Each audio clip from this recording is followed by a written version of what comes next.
welcome to the first three knocks. On today's episode, we'll be discussing why Freemasonry.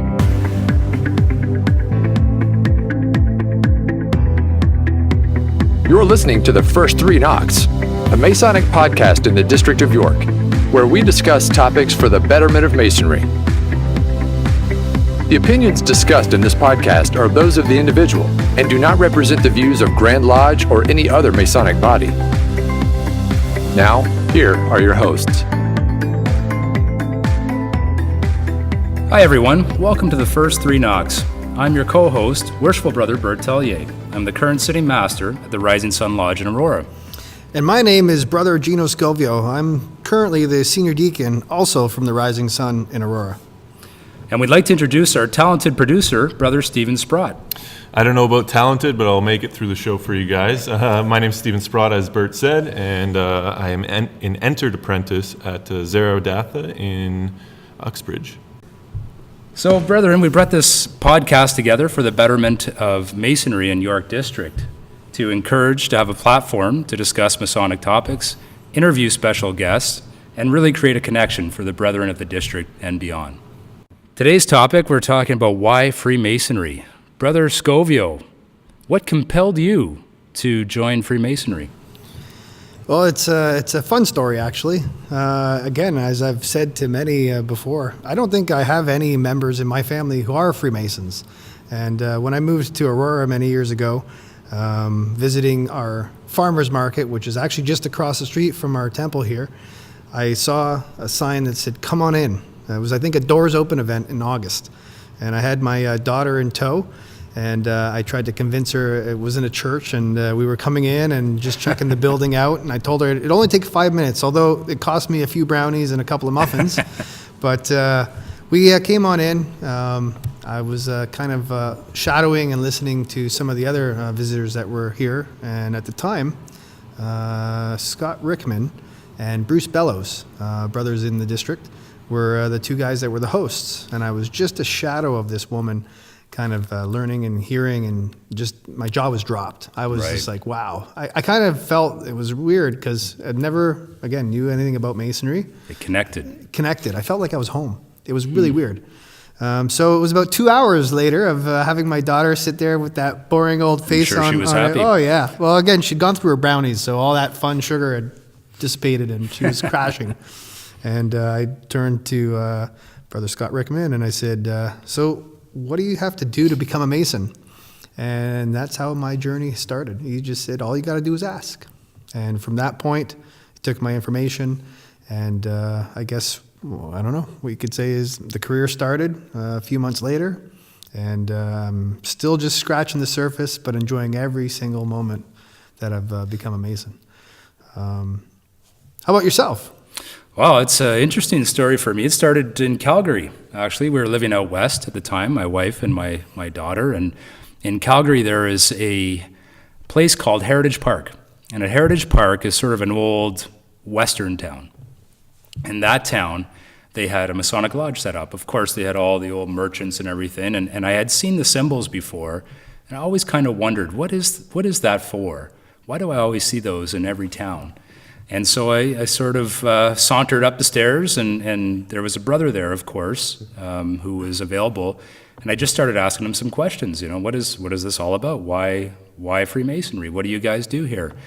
And I had probably a good 45-minute conversation with this man. My 2-year-old daughter and wife, of course, were downstairs waiting for me, quite upset. So much for 5 minutes, right? Yeah. Like it always expands into more Masonic time. 5 minutes, maybe. Huh? And anyways, I began the process when I was out west in Calgary, and the reason that I got into it was, as you know me well, I'm a planner, and I like to think things through and take care of details. And as I planned things for my life and my family, I always noticed that there was one piece missing. And you know, if I looked at my life in terms of buckets, there was always one thing missing. I had a plan for my business, I had a plan for my health, plan for my family, plan for finances, and then I could never put my finger on it. There was always something missing. And I determined that it was really the spiritual piece. Yep. And so learning more about Freemasonry, I was somehow compelled to find out more.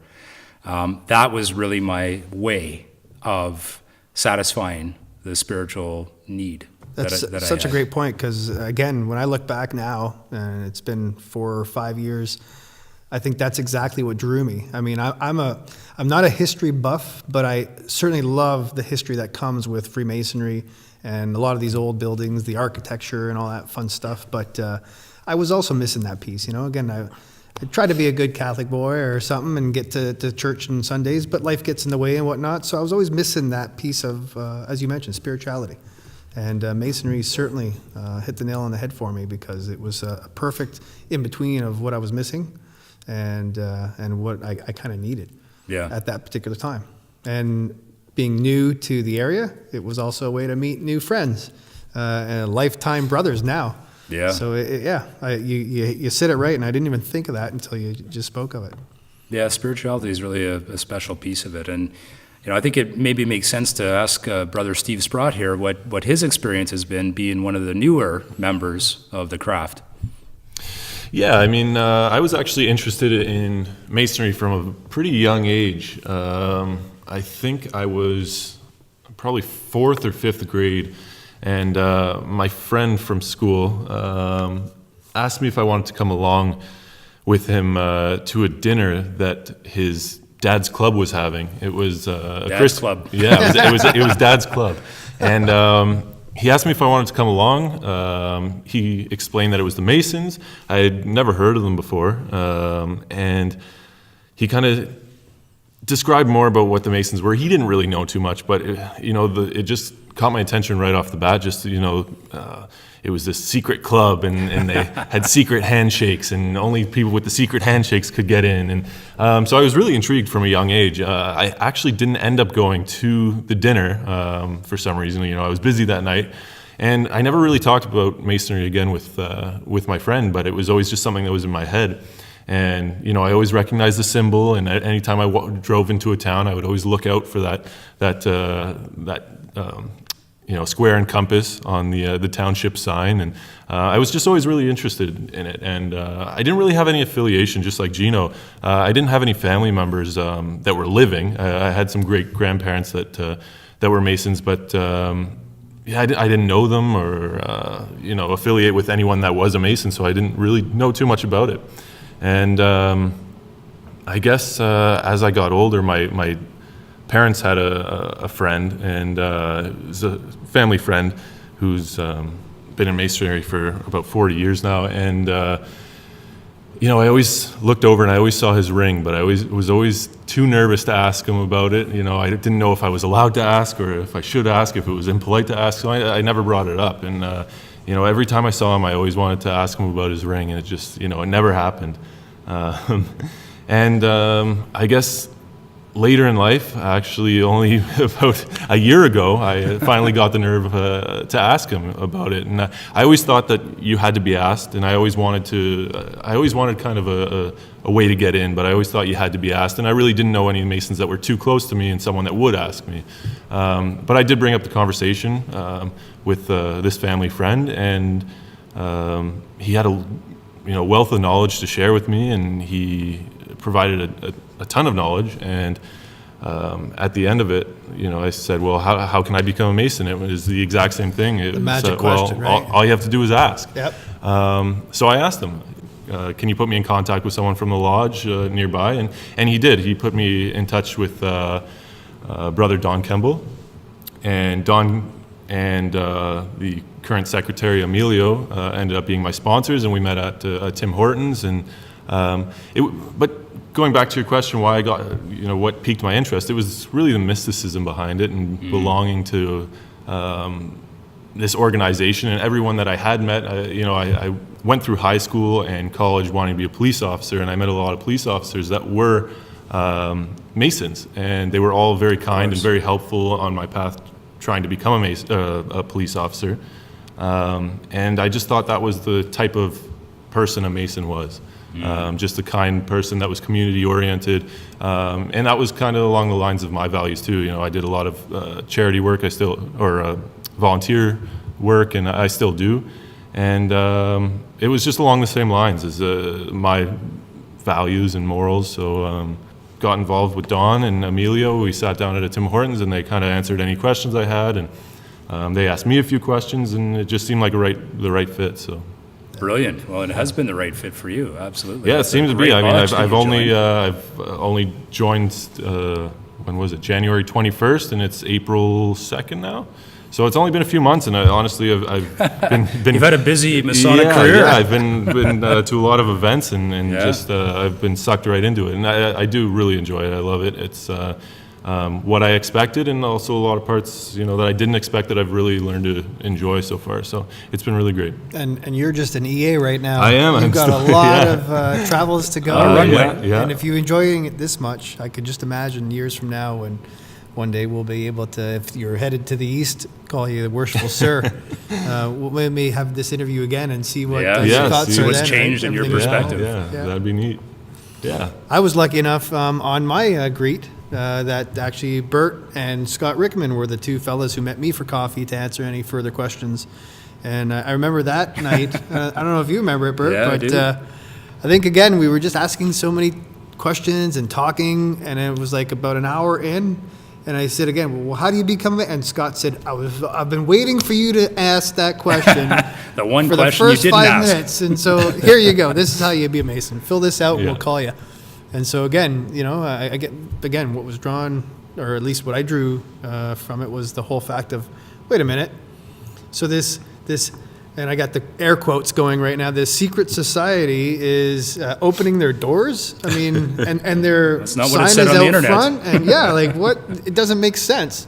And so again, for me, it was the missing piece, but also the whole fact of, I was curious, right? Mm-hmm. What is this all about, really? And ultimately, when one of our biggest mottos is to make a good man a better man, I mean, I say now, as a senior deacon, everybody should be a Mason in the world, because I think we'd just be a better place. Absolutely. Yeah. But not everybody gets it, and that's fine. That's okay. Everybody has their own perspective. And Well, it has it's to not fit. for everyone to get, right? I mean, it's this path that we all have to take individually, and some of us get on the path, and some of us never do. Mm-hmm. It's one of the things I love about Masonry is you're with people who have found a path, Yeah. and that's your commonality. It's Absolutely. really a special experience. Yep. One of the things that happened to me, so I explained my Calgary experience. We moved to Ontario, and of course I couldn't finish becoming a Mason. So, sorry to interrupt, but in Calgary, you were EA. Did you become a No, fellow craft? I applied. Oh, you didn't and even start I it. was about to have my my first degree, actually, and I was all prepared, and we got sent back to Ontario. The business I was working in, Heinz at the time, sent us back to Ontario, which was great because we're coming home to family. But I was so disappointed because I was ready and really looking forward You to were it. right on the cusp. On the cusp of becoming a Freemason. And what happened from there was I came to Newmarket, Aurora area, and I was trying to find a lodge. And of course came across the street sale one day in Aurora, and lo and behold, who was working the street sale but Right Worshipful Brother Scott Rickman and Very Worshipful Brother Bruce Bellows. The and two guys I bumped into. they are the face of Masonry in this area. And we had a great discussion, and I told them about my path, and what they said was, wonderful, you're just going to have to wait a year before you can come back and see us, because the rules are you have to wait. Yeah. And so that was my first experience with the design, the great design of Masonry, Yep. which is there is power in the struggle. Yeah. It's anything meaningful is worth pursuing. Absolutely. And I'm glad I did. I'm here today and thankful to be a Mason, and I've gained so much from it. Enjoying my year's master this year at the Rising Sun Lodge. Challenging, I must say. Yeah, Maybe a little more than I I anticipated. think every master has that exact line. It's nice, and I've worked hard to get there, but it's challenging Yeah. nonetheless. Yeah, it's been challenging, but it's been incredibly rewarding. Yeah. So I think that is, my hope for you and for others as you travel east is to really enjoy that journey, because it's special. Yeah, that's excellent. Well said. Another question I have for you, Brother Scovio, is on your Masonic journey, because I think you've been at it for, 5 years now? March, I just had my 4-year anniversary. 4-year anniversary. So, yeah, just last month. So tell us a little bit about your experience the past 4 years, what it's been like for So you. again, I think for me, I came in March 4 years ago, and I I think I remember one of the brothers, I can't remember which one, saying, "You're the first EA that went through the initiation ceremony with a big smile from ear to ear the entire time." Like, was it everything you thought? And I said, I didn't even know what I was getting into, and it was beyond what I expected. A real eye-opener for me, you know? So from that point, again, I was really eager to just keep learning and getting to the next degree and to the next degree, because here I am now making some amazing lifetime friends. Brothers. I call them family, brothers, 100%. And I didn't want to get kicked out anymore. I was like, give me that book. What do we got to do? Let's get studying. I think I gained about 5 or 10 pounds that year of that's a getting lot of kicked meals. out, but it was a lot of meals, you know. I mean, somebody had to finish the food downstairs as other degrees were going. But the same thing was told, patience. Yeah. You know, you'll get it when it's ready, and we'll be ready to help deliver it as well. And Masonry is not, it's not a sprint, it's a marathon, you know. Take what you will from it, but put everything that you want into it, and you'll get back. And so again, for me, it was just a matter of, all right, well, I'll just follow that. And I remember a couple of practices that I felt I was more prepared than the next guy getting ready for his degree, but I had to wait my turn, and that was just part of it. And so that allowed me to, again, pace myself, but enjoy it more. Because believe it or not, even when you're outside, you're still having that one-on-one with the Tyler. Yeah. And you're getting a little bit more information, and you're getting a little bit more shared. And so again, I kept chomping at the bit, and I think within the first year, I think by the following March, I was a Master Mason, or by April, so it was within a year. And at that point, I was like, well, how do I get into the office? Because I like those tuxedos you guys wear, and I want to feel just as important. I want to be special. So I asked, and I was asked to be a junior steward. It was a short 3 months. Because I think we were just doing a couple of officer changes with a new assistant secretary going in and whatnot. So again, I got into that. And I got to tell you again, from the EA side up to that point, like my eyes were just bugging out. Yeah. You know, things were becoming more clear. And I think I mean, I talk to you all the time, and I tell you this all the time, and I'm probably going to continue to tell you this all the time, but sitting as senior deacon now, I actually grasp and understand everything. Now it's not about just doing the memory work and preparing for the ritual and helping, you know, the brethren ahead or beneath, but it's really, together. I'm understanding it. You know, the words are ringing clear, and I'm applying them in my everyday life. You know, Isn't that fantastic? when you're stuck in a situation and you kind of remember something maybe that stuck to you from the working tools, or something within, you know, the junior warden's lecture, or just anything, I find myself kind of just putting those thoughts into clarity for the situation that I might be in outside lodge. Right. And all of a sudden you get those aha moments, and you're going, oh man, this is... And How valuable is that? And that's why I go back to, I think everybody should be a Mason, but again, it's not for everybody. So you really have to be able and want to put in what you take out. Absolutely. So again, that's been my fun so far, and I really do believe it's been a lot of fun. And now I'm taking on a new role in the sense of, we have a few AEAs and a couple of fellow crafts. And I remember, again, actually I think it was Brother Mark Oakley that said, you'll understand once you become a Master Mason, you're never a burden to your brothers. Call upon us, ask, bug us. That's what we're here for. And in the beginning, I felt that was the case. You know, I don't want to call all the time and Too bother cautious, people. too shy. Right? But you really, I haven't, I guess, created those long-lasting relationships yet either, and I'm still kind of learning who everybody was. And he was 100% right. And it wasn't up until that point where not only did I get everybody's support, I had it from day one, but I felt it, and I felt a part of it more now. And so I've been really engaging some of the EAs and the fellow crafts because I think it was important that that message was passed to me, and it's something that I can pass to them to remind them they're not alone. We've all gone through that. We've all felt that uncomfortableness. We all felt that by design. We might feel like, yeah, exactly, right? And I keep telling them, you'll get it. It'll become more clear. Give it a little bit more time. And they've been, I think, tremendous this year. a little bit you've more done a great engaging and job everything. of mentoring. It's really been something to Well, again, I watch. think I have yourself and Right Worshipful Brother Rickman and Very Worshipful Brother Bellows. I'm gonna, I guess, really always have you guys to be thankful for and be grateful for. And I think that's one thing that we have here in the Rising Sun.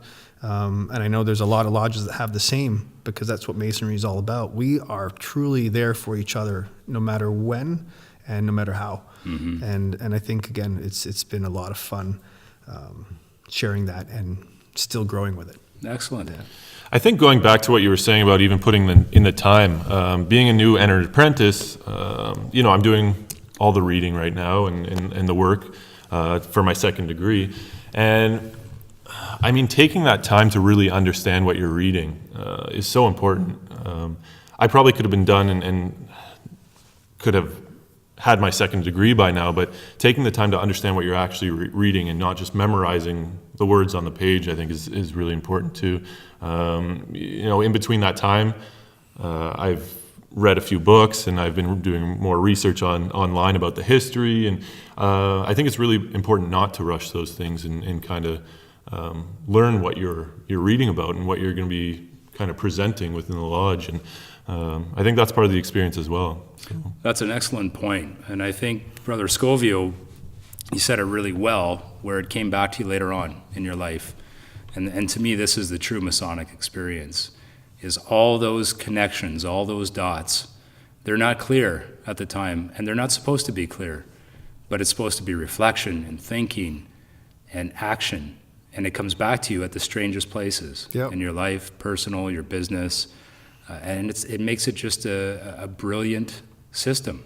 It does. To really follow. It truly does. And I've had many experiences myself with that, where I've gone through some real difficulty in my personal life and business, and both with my family, and it always helped me through the hardest times, and it gave me a sort of a grounding.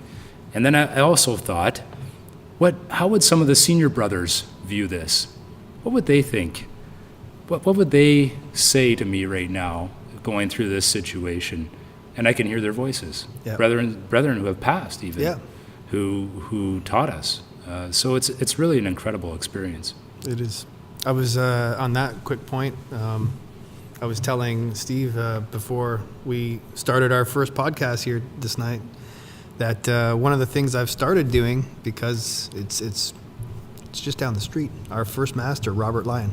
Buried at the Wellesley Church Cemetery. And a couple years ago, when I learned that was the case, my wife and I went to go find his plot, and we found it. And it was pretty cool, because I've gone at least once a year, and I found myself the last 2 years going the night before installation, and just kind of asking if he has any guidance or what he could offer. And obviously no one talks to me, but I just feel that's the connection, we right? should know. So yeah, it's so true what you just said too, because again, that's what it's all about. Mm-hmm. Yeah. Those are some great points, Brother Scovio, Brother Sprott. Let's take a few minutes now to clear the secretary's desk and cover a few items that are upcoming in the district. All right, I hope you're using that app. Well, I'm glad that you mentioned it, because I have it right here for right. those who have not joined the Masonic York District app. Now is the time. Brother Scovio, why don't you give us an overview? Of the app? All right, well, the app, again, we just created. It was really mainly because we have these Facebook pages that we've started, or the Facebook page for the York District Masons. I had a few brethren coming around saying, I don't have Facebook. I don't know anything about Twitter. How can I get on it? My daughter, my son, my wife has an account. Can I add them? No, sir, that it's just for Masons in the district. So that was one kind of lightning strike. And then it was you that actually came and said, do you know this particular app that I've been following? I think it's Ezekiel Bates out in Massachusetts. Rhode Island. Rhode Island, yeah. Perfect. So up in the New England area. And I said, no, I don't. And so I right away downloaded it, and I thought, this is the missing piece. This fills that gap for everybody else that can't be on that social media or is not comfortable or for whatever reasons have those restrictions. Chooses not to be on it. Chooses not to, exactly. So right away I got to plugging away, and I just started looking at what we could do to offer this extra little piece for everybody so that they can be in the know and see what's going on and engage them. And that's how this app got started. Well, it's doing fantastic. I had the good fortune of attending the Blackwood official visit last night, and Worshipful Brother Don Kemble was there, of course, and he was pushing the app and the social media committee, which I think you guys have done a tremendous job with. And he had, I believe, shared with the group at that time that you're up to something like 55 or 60 members. As of yesterday, we had 50, and it's funny that every official visit we get at least 3 to 5 new Facebook request members. And last night, from today, we're now at 59 new app members. So 9 members overnight is phenomenal. Yeah, his comparison was the Facebook numbers. Yeah, well, that's exactly what I said. We're at 130 now. This has not even been launched, and again, it's still soft launch, so not even a full out launch yet. But in less than 1 week, so 6 nights, we have now 59 app members, which is just about half of starting the Facebook that we launched in September. So I think it's incredible. I think it certainly shows that it was something that was needed to help fill that gap. Mm-hmm. And again, some of the things, if we take 2 seconds to talk about what's there, you'll find every district lodge listed there. And not only their lodge, but where they're located, because often, where's that lodge? And you can click a button and you can get direct directions to that lodge's front door. So that's kind of all in that whole new age. We also have meeting nights. So every lodge has once a week that they get together for their meeting, or once a month, sorry. So that's already all posted. Any special events such as official visits, installations, annual chili cook-off, stuff like that. Important items. Gets put on the events title. Articles that are really good reads or shares from, I think we have a district Masonic education, Brother Alan Dresser, Worshipful Brother Alan Dresser, sorry. So again, we have stuff coming from him. So we're really taking a piece of everything and adding it in. And it really is a mirror of the Facebook side.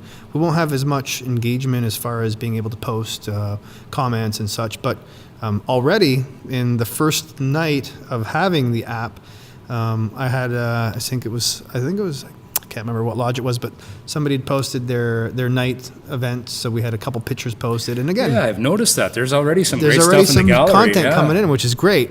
So yeah, that was why we developed it, and we have one more little piece to add, which is this new Masonic podcast. You got it. Yeah. You got it. Excellent work. Maybe some of the key events coming up in the district we could talk about. Of course, I would be remiss if I didn't mention that we have our chili cook-off coming tomorrow here at the Rising Sun Lodge. Very special night. We'll be honoring our brother, Worshipful Brother Robert York, on his 50 years as a Mason, which is just incredible. And we'll be having our lodge discussion with very Worshipful Brother Bruce Bellows on invigorating your lodge. Awesome topic. So it really should be an excellent evening, and we're hoping as many brethren can come join it as possible. I think by the time the podcast is out, hopefully we'll be able to say, and Brother Scovio, the 3-time chili champion. Woohoo! Yeah, I noticed on the way in here tonight, I think you already had your plaques made up. So yeah, you know what? I mean, you got to live life man. A little bit confident, and that's okay to do, right? I don't know. We'll see. You posted your ingredients online today, so. Like I said, Steve, I think that was a picture of ingredients. I got some special ones that weren't there. You know, cannabis is a proper ingredient in this country now, so. Let's not forget, I think it's Sunday, April 7th, the whole defibrillator talk. We have some AED training, and I believe, I'm just going to click the app real quick, it is going to be held at Richmond Hill Temple, and it's going to be between 3 and 4 p.m., again, April 7th, and if you'd like to go, it is completely free, but RSVP is required just so that they can get the seats and people ready, and you can reach out to Worshipful Brother George Brown, which is George Brown 2, that's the number 2, so George Brown 2 @gmail.com, and let them know you're coming. Also coming up this month, we have the Simcoe Lodge official visit on Monday, April 8th. So that'll be an important one to attend. And we have quite a competition going on, the traveling gavel this year. I think you need a football team to be able to pull off the win is what we're seeing in lodges. So there's some really good competition. It used to be that there were 4 or 5 members from your lodge, and that was an easy win. Easy win. And now we're at like 14, 15 members. Yeah. I think it's just been amazing. It's been compelling a lot of lodges to go after some more members. Yeah. Honestly. Oh, They absolutely, right? want to compete in the traveling gavel. On Tuesday, April 9th, is the Maple Lodge official visit. And then next Wednesday, a topic near and dear to yours truly is the Wardens Association meeting here at the Rising Sun Lodge or Aurora Temple, Wednesday at 7:30. And we'll be talking about wardens and some of their duties and responsibilities. So we'll be working on that. And then finally, I guess, is the big one, the big kahuna, the Grand Master's reception. You want to hang out with the Grand Master himself, Paul E. Todd, Worshipful Master Paul E. Todd. This is the place to go and do it.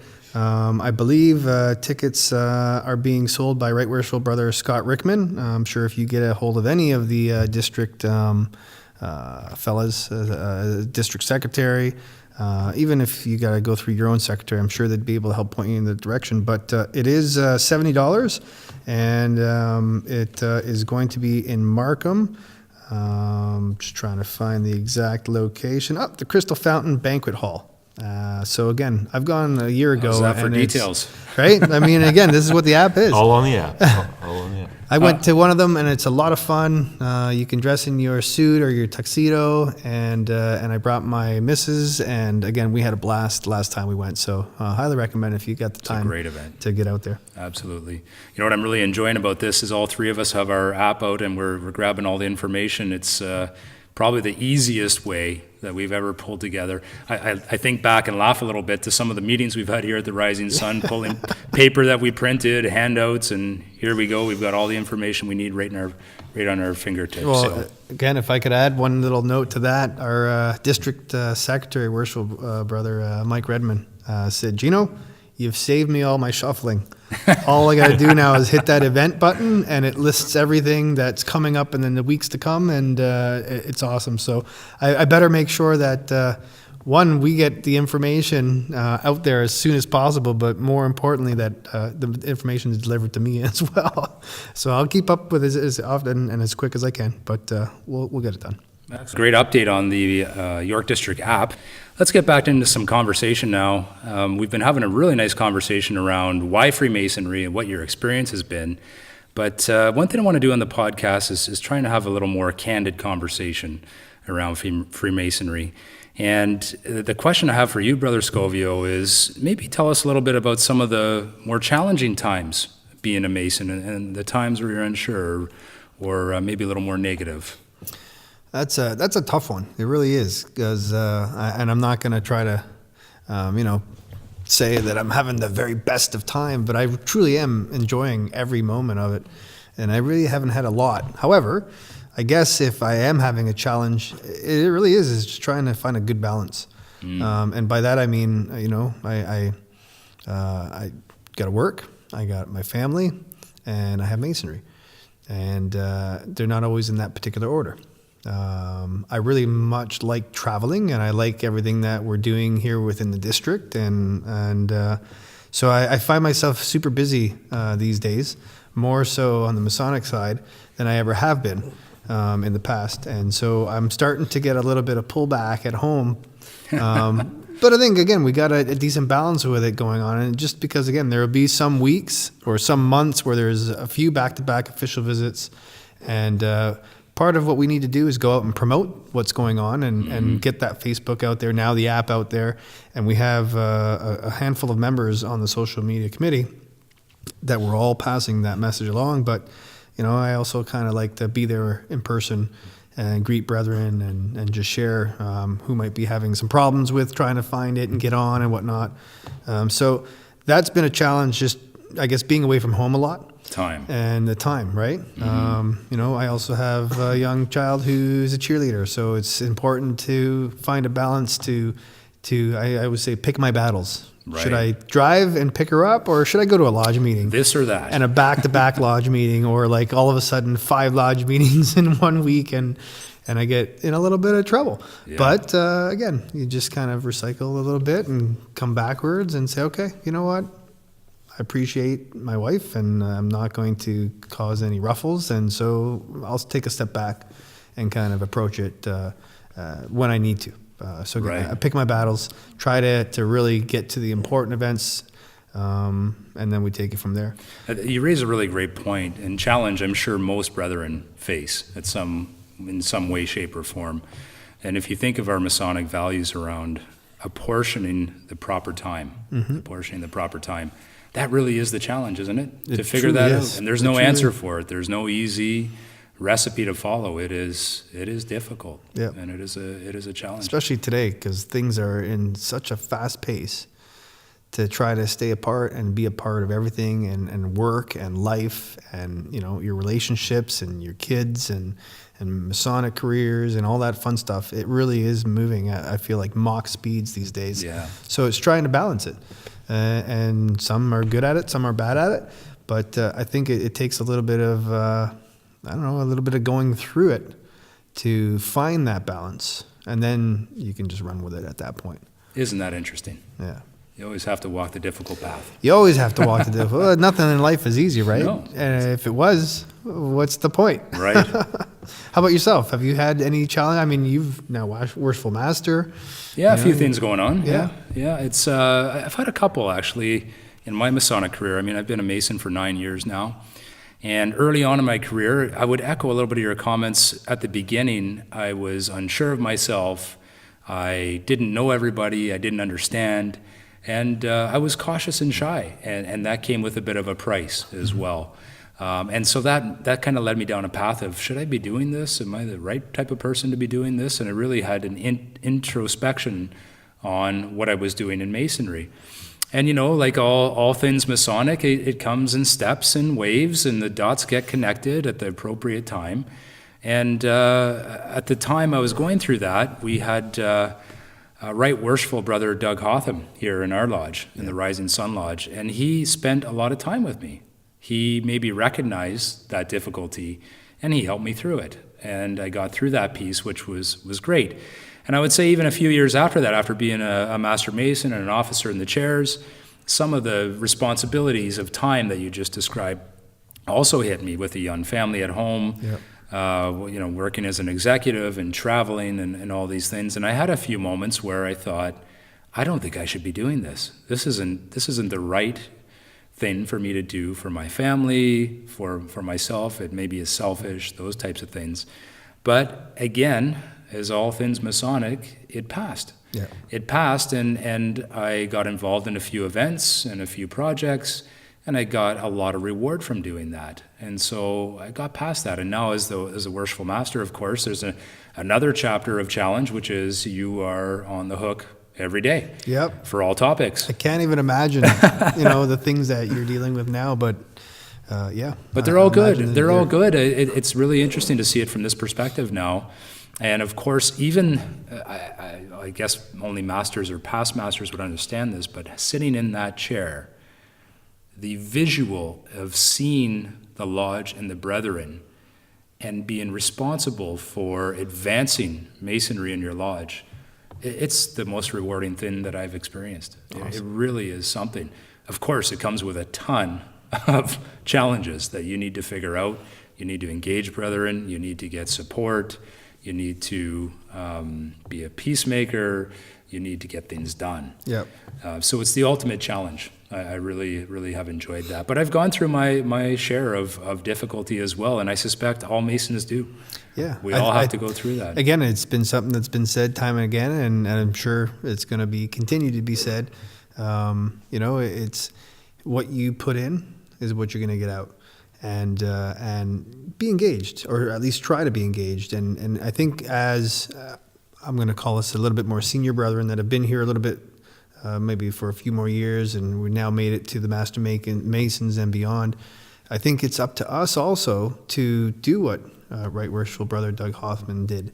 Yeah. See that there might be a brother in despair, that might not feel engaged, that might need an extra little bit of a pat on the back to encourage in whatever little journey that they're facing, whether it be Masonic or outside, and then just give them that gentle reminder that we're here to help. What can we do to help you? How can we help you ease that, and take it from that point and help get us over that hump. And so I think that's important, that as a good, vibrant lodge, we have to not just come here, show up and do our part individually. We have to always be there for our team, for our brethren, for our family. Absolutely. Yeah. Brother Sprott, Yes. what maybe you could share some of your challenges in your young Masonic career. Yeah, very young. Well, you guys spoke of some things within the lodge, putting too much time in the lodge. Mine actually stems from not putting in too much time into the lodge. I don't believe that. No way. For example, I was initiated on January 21st, as I said earlier, and during my initiation, I was presented with a Masonic ring. It was purchased as a gift from my parents and by my parents, and it was presented to me by my family friend that introduced me into Freemasonry. So he was there and he presented this ring, and he gave a whole speech on the importance of the ring and to wear it with pride. After my initiation, after lodge was over for the night, everyone shook my hand and I kind of parted and went on my way. And I really didn't know anything about Freemasonry. I went through a initiation and I didn't really know what it was all about. I still had a lot of reading ahead of me to figure out what I just went through and understand it. But I was still proud to wear that ring. And the next morning I woke up and I was on a flight to Las Vegas. And I was there for work. And I had a business meeting. I had a lunch with a client, and I was wearing this ring. And I heard, just from doing my own research prior to becoming a Mason, about Catholicism and how the Catholics weren't too crazy about Freemasons. And the person I was having lunch with was a Catholic. And I didn't know how he was going to perceive me as a Mason. I didn't know yet what it was going to be like for me labeling myself as a Mason and promoting myself out in the world as a Freemason. I didn't know, what people were going to think of me. So I had that kind of self-conscious feeling, and as we made eye contact to meet up for the first time, I quickly spun my ring around so you can see the square and compass, and so I just had to, I guess, deal with that self-conscious feeling of being perceived as, I don't know what you want to call it, but no good Freemason or something. But complete opposite of what we do. Good man. Yeah, better exactly, man, right? exactly. We're not going to be good enough. Yeah, and it wasn't until I was able to go to my next meeting and go to a few official visits and get a feel for Freemasonry and introduce myself to others. They'd say, "Oh, what's new with you?" And I said, "Oh, well, I became a Freemason." And a lot of people were very supportive of me outside of Freemasonry in my day-to-day life.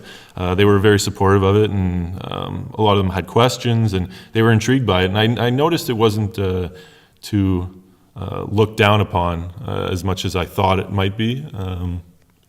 And to just get out in the world. I think what you're touching on is a lot of those stigmas that are out there about Freemasonry, right? Like I think more people know about all the bad and the negative stuff, which, again, I've been here for 4 or 5 years now, and I haven't seen anything of it. And Burt's been here for 9 years, and I can't speak for him, but I'm sure he could say the same.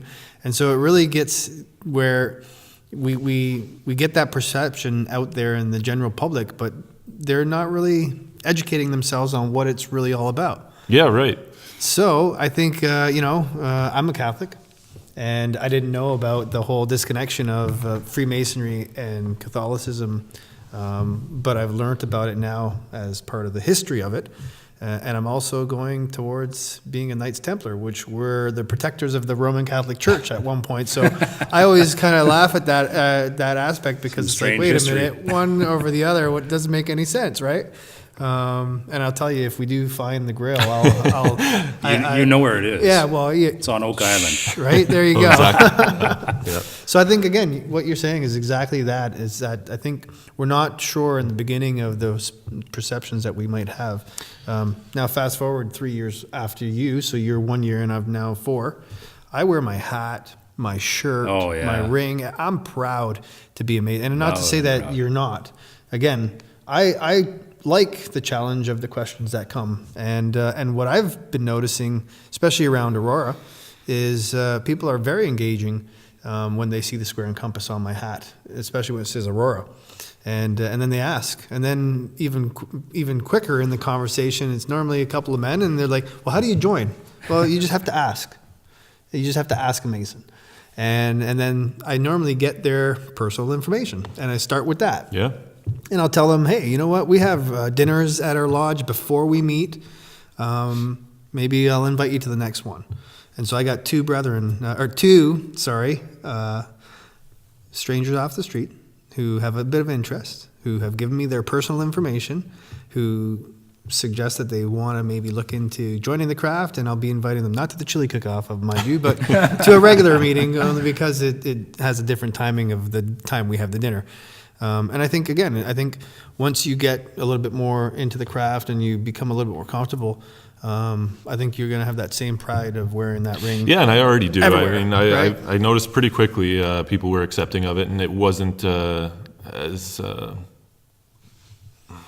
guess, negative out in society as people may have perceived it. And I mean, you do obviously get those conspiracy theorists, and I did have one friend ask if I was in a cult now or something.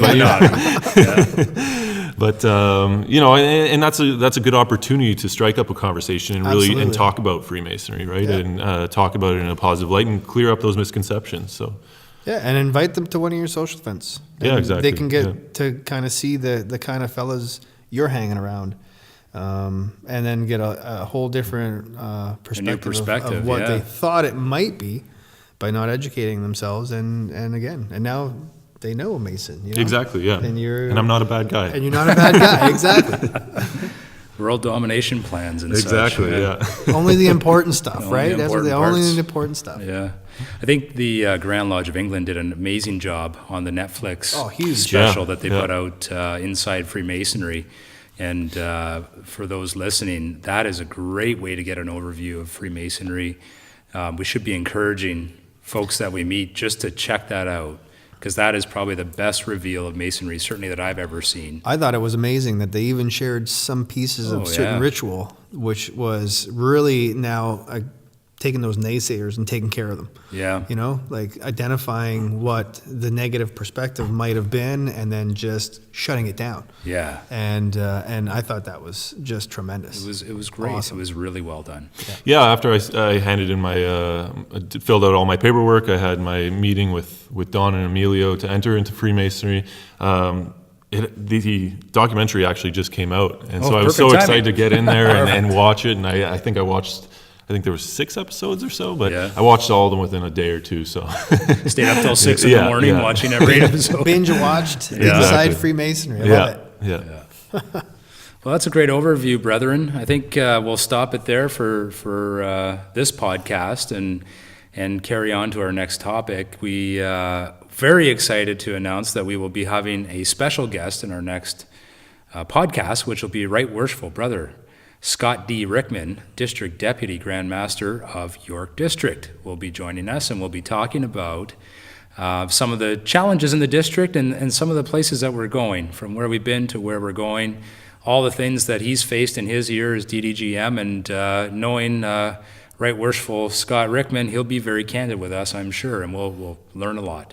I'm excited only because both my sponsors will be at the table and I get to interview both of them, so that's even better. That's awesome. Yeah, we'll kick off our first interview with him, and then of course we've got a lineup of folks that we want to get to and bring some more knowledge to the district and to the brethren. Awesome. Well, I hope everybody has enjoyed our first podcast, and we got through it, didn't we? We did. Yeah. We did. We got many more to come, and if you have any suggestions or topics that you'd like to discuss or have discussed, by all means, this is our district, so we're happy to share it with you guys. Anything else? Until next time. Until next time. Done. Thank you for joining us for this episode of The First Three Knocks. Happy to meet, sorry to part, happy to meet again.